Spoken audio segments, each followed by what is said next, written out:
Bonsoir. Ce soir, c'est mamie qui raconte. L'histoire de Georges et les écureuils. En ce matin d'automne, l'ours Georges se réveille sous son arbre.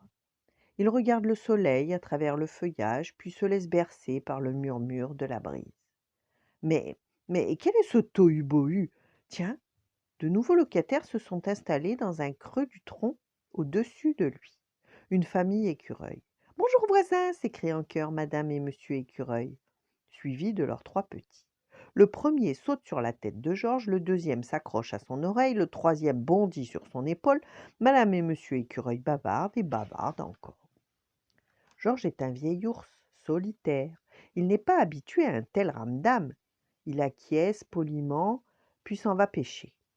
Le soir venu, Georges rejoint son arbre. Il s'allonge pour un repos bien mérité. Mais encore une fois, que de bruit chez la famille Écureuil. Les petits ne cessent de sauter sur son ventre en disant «Tu joues avec nous, tu joues avec nous!» Et chaque matin, chaque soir, ça bavarde, ça rit, ça sautille. L'ours Georges regrette le temps où il était tout seul et tranquille. Quand l'hiver arrive, Georges creuse un abri au pied de son arbre.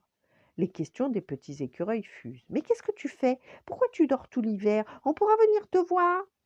Le vieil ours grogne et s'enfonce dans son terrier pour hiberner jusqu'au printemps.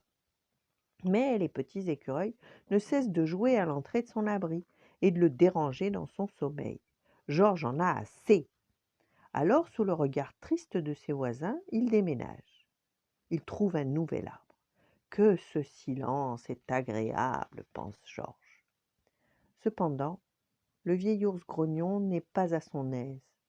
Il a pourtant un bel arbre et du silence, mais il se sent étrangement seul. Sans s'en rendre compte, il s'est attaché au petit polisson qui grimpait sur son épaule et sautillait sur son ventre. Alors, Georges décide de revenir à son arbre.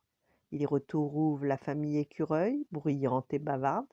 Il s'installe dans son abri et s'endort aussitôt, bercé par le tohu-bohu de ses petits voisins chéris. Voilà, bonne nuit, faites de beaux rêves et à demain.